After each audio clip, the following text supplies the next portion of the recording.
The last stop, if you will, when it comes to the digestive tract is the large intestine. We have the duodenum, the jejunum, and then the last portion is the ileum for the small intestine. We have an ileocecal valve or ileocecal sphincter is what this book calls it. That's fine. This ileocecal sphincter is what opens up and allows the contents to be moved from the small into the large intestine. Okay. As you can kind of see there, unabsorbed water and undigested remains of the chyme enter in. All right. Water does get absorbed in the small intestine, although we think of it as primarily a large intestine thing. It can happen in the small. So here is the large intestine in all of its glory right here. As you can kind of see, it enters into this part right here, which is called the cecum. Food does not enter into the appendix. The appendix is just there. Okay, it's more filled with just good bacteria. Okay, helping to mount an immune response. Food can get lodged in there. That would cause some swelling of the appendix. Usually that's enough to get the food particles to get squirted out. Appendicitis would be an inflammation of that appendix. Okay. Excuse me. From the cecum, we travel up the ascending colon, go transversely across the transverse colon, head down the descending colon, and then it goes through this jig jog right here. This jig jog is the sigmoid colon. And if there is going to be, just as a side note, if there is going to be issues with a section of the colon, generally it's this one. All of these regions, cecum, ascending, transverse, descending, rectum, all of them are a certain length. If you have a change in length or an increase in length, usually it's going to be here associated with the sigmoid colon. We don't know why. But if there is going to be a weirdness, it's usually here in this little segment of the large intestine. After the sigmoid colon, we enter into the rectum, where we just basically store the fecal matter at this point. As it fills up, triggers different sensory receptors there to open up the little sphincters that we have down there. And you hopefully have the say when you control that external anal sphincter. Travels through the anus and into the toilet. When it comes to function, everybody, there's a little bit here, a little bit of some vitamins, a little bit of water, minerals. Minerals are found in water. There's a little bit of absorption here, but not a whole heck of a lot. Again, that's who does that? Small intestine does that. Okay. But there is some absorption that can occur here. Why do we see so little absorption here? Well, for one, we don't see all of those adaptations. I don't have the pliques within the small intestine. I don't have those here. I don't have villi from the small intestine. I don't have those here in the large. I don't have microvilli. Okay. So there's not the huge amount of surface area that we see within the small intestine here. Okay. Those are just unique to the small intestine. As we have been pulling out water in the small, we do a little bit of that here as well as in the large intestine. So that's really going to dry this undigested chyme quite a bit. What we do see a lot here, we see a buttload of goblet cells. Goblet cells secrete a vast amount of mucus, okay? And this helps to lubricate the tube so you can get this chyme / fecal matter pushed through the entire length. Again, we have an external anal sphincter. You have an internal anal sphincter, but you don't control it. This is the one that you can control. It's under voluntary control. Voluntary means you decide to do it. Okay, you decide when to go poop. You decide when to go pee. Okay, and that's the sphincter that governs that exit from the body. A couple of not so fun conditions associated with the large intestine: constipation and diarrhea. Seems pretty obvious, but I mean, constipation is a difficult poop, difficult bowel movement. Okay, let's be scientific about it, right? Infrequent bowel movements, and it's really because of the difficulty that is. Okay, if you've ever been really constipated, it's really hard to go poop. Okay, really hard to have a bowel movement. Right? Really, kind of one of the major causes of it is just lack of dietary fiber. It's a carb. We'll talk about in the next unit. Okay. Low water intake can be another common cause for constipation. I'll just put lack of veggies.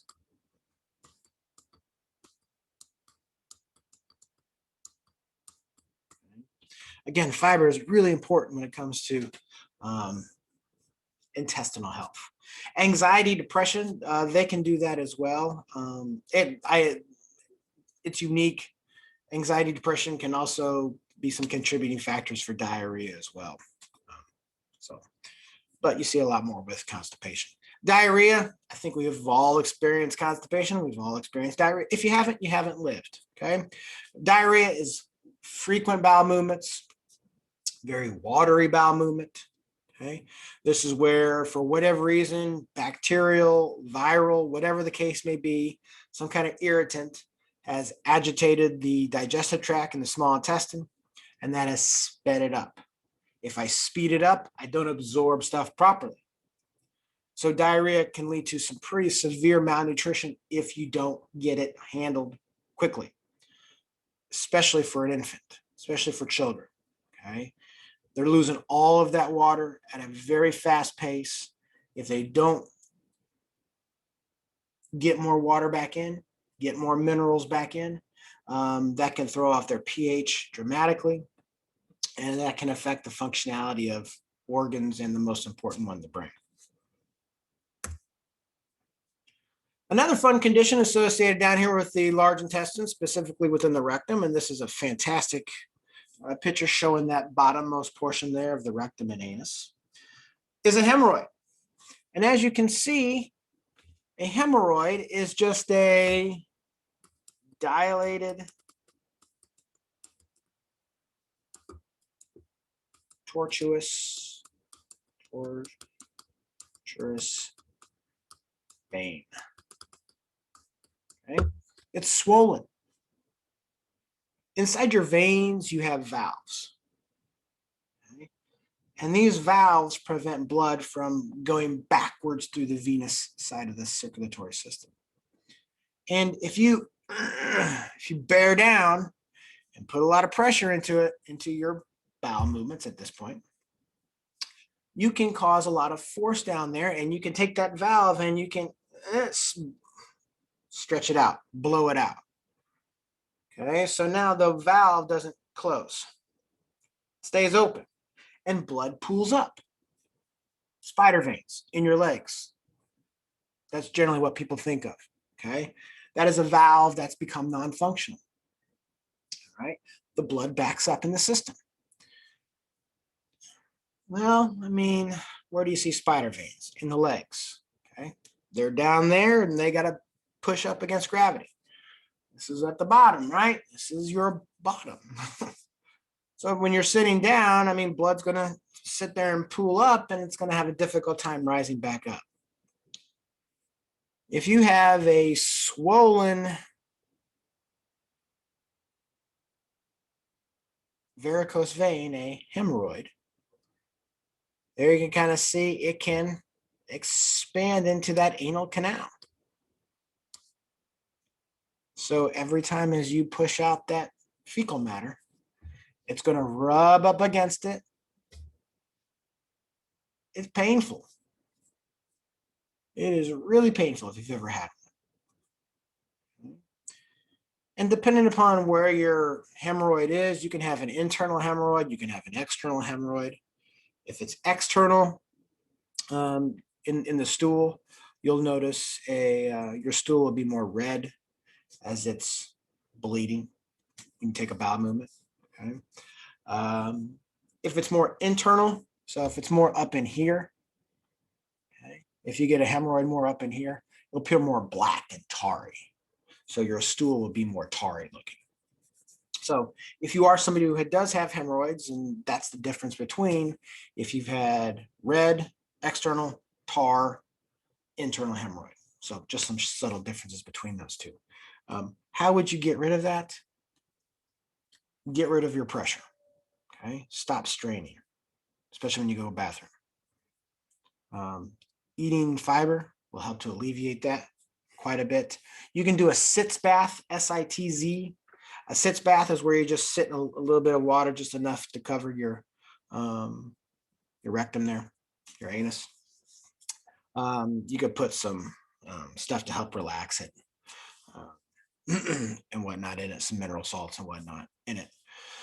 And that helps to alleviate the irritation, gets them to calm down, and you can get them to shrink a little bit from that regard. If that doesn't get rid of it, you can do suppositories. Suppositories would help to give it some steroids to help decrease the swelling and inflammation. If those two things don't work, those three things, diet, suppository, sitz bath, if those don't get rid of it, you have to have surgery. Okay? And that's just where they kind of put a little ligand around it, they tie it up, and it just atrophies away and it seals it up in that way. Of course, you're sealing up the vein as well, but you have two other ones. You have three veins down there that supply the rectum. If you blow through all three, you're going to have at least one hemorrhoid your entire life. So, facts, right? Science is fun. Here's another condition associated with the large intestine. These are called, really the biggest one that you probably have remembered or have seen at some point is diverticulitis. Diverticulitis, and whenever we see itis, inflammation of, okay? Itis, inflammation of. Inflammation of. Okay. So whenever we see that something's inflamed, right? It's the diverticuli that are inflamed. Well, what the heck's a diverticuli? Diverticuli are just little small pouches that form on the outside. And here is a color enhanced x-ray here of somebody's bowels, someone's large intestine. Here you can see these little blue things right here. All those little blue things right there are just these small little pouches. How in the world do you get these pouches? You have no idea. There may be a genetic factor, but there may be an environmental factor as well that kind of lends to this. You may have a genetic predisposition to them. And if you have certain environmental conditions, that can cause a vast number of these to develop. So we don't know why. Some people have a whole hell of a lot of them and have no issues. Some people have a few and have a whole lot of issues. Okay. But they develop around that sigmoid colon, and that descending colon is where you generally find these things. So it's just these little pouches, okay? And if you have them and have a high number of them, we refer to that as diverticulosis, okay? A condition of the presence of a large number of these things. How would you know? You're going to have a lot of gut pain when you eat. And so you're going to go in after probably a few months of that type of pain and have this dye x-ray done. Okay? But that's a condition of. Okay? Diverticulitis is when they are inflamed and irritated. All right? What causes that? A number of things, usually nuts. If you consume nuts and seeds, and you get that feeling after a few hours, that is generally what is gotten in there. So you get a little seed or a little nut piece that's gotten in there and blocked that, and the body does not like that one bit. Okay, and it becomes swollen and inflamed, and that's when you have a lot of constipation and diarrhea and a lot of gut pain, lower abdominal pain. Okay. Some risk factors. Aging is one of them. That's not to mean, you're sitting there like, holy smokes, I'm in my 20s. Do I have to look forward to this in my 40s? Probably not. When we see aging with this, we see a lot more in the elderly, in terms of aging. That unfortunately is common. Obesity is another big risk factor. Generally, just a lot of pressure being exerted down there. And that's another potential cause for this. If you stand on a hard surface for several hours on end and don't move around a lot, that's why, if you are a checker at a bank or at a grocery store or whatever, that's why they have those fancy pants mats, because it helps to absorb some of the forces and pressure. So you're not just standing on a hard surface all day long. Sitting in a very hard chair for several hours a day, that increases the force down there. That has been thought to be a cause for the presence of all of these diverticuli. Okay. Lack of fiber in a diet is a huge one. Just because if you don't have a lot of fiber in your diet, you have to sit on the toilet and push really hard. That increases the force down there. That can increase the presence of these little pouches. There are certain medications, but those are I don't know all the lists off the top of my head. Okay, but there are certain medications where it says on the side can cause diverticulitis, okay, or diverticulosis.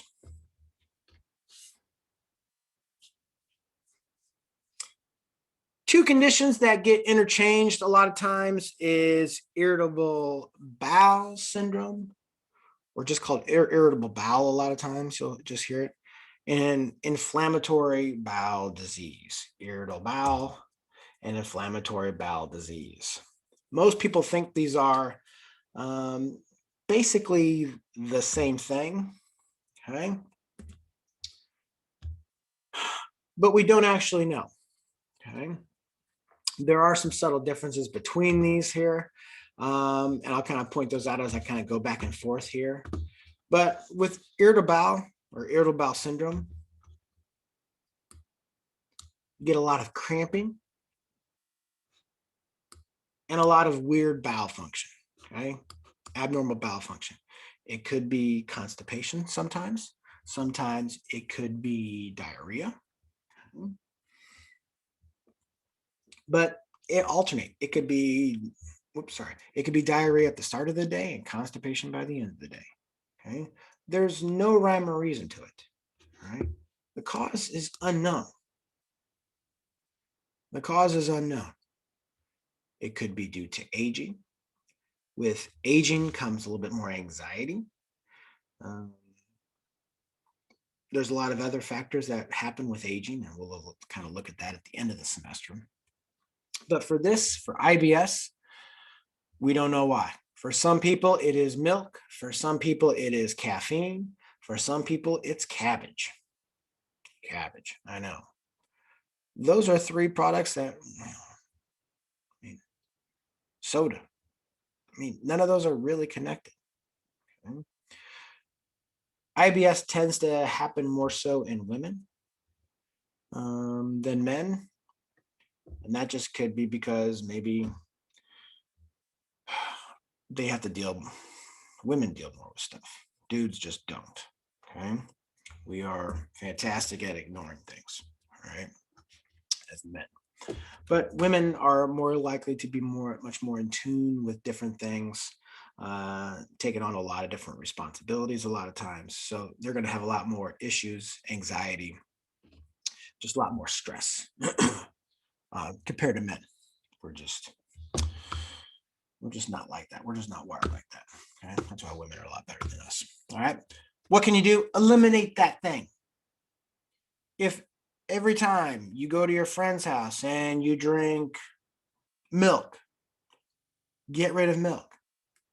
If you eat cheese, you see it every time you eat cheese, get rid of the cheese. Take away one food at a time to figure out what it is. Maybe you drink a lot of soda pop, okay? A lot of soda within a day.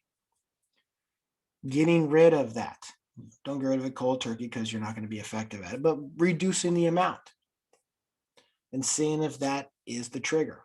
For this one, you just got to find the trigger and remove the dang thing. And that's what's really difficult about it.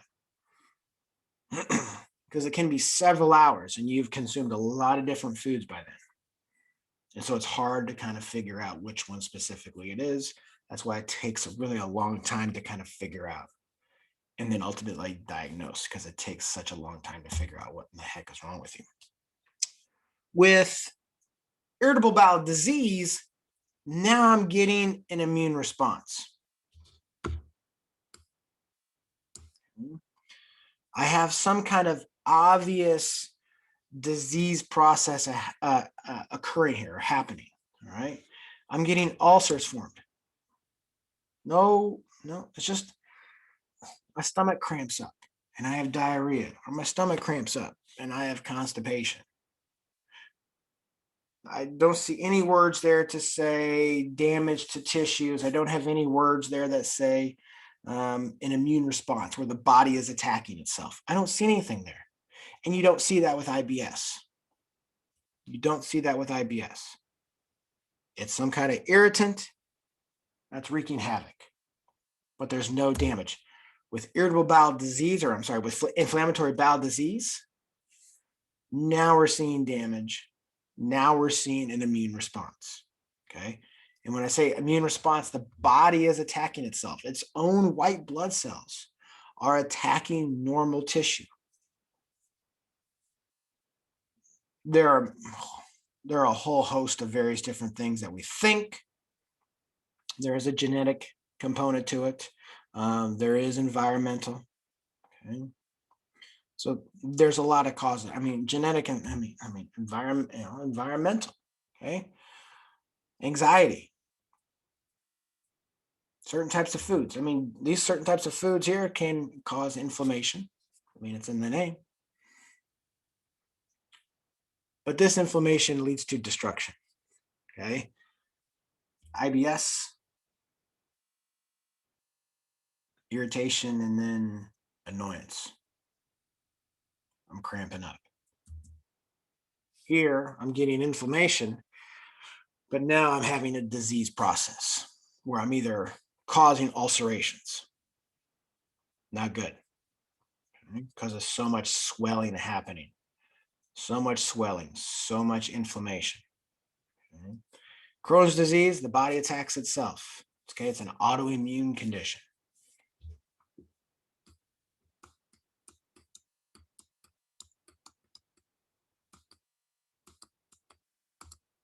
Okay, it's autoimmune.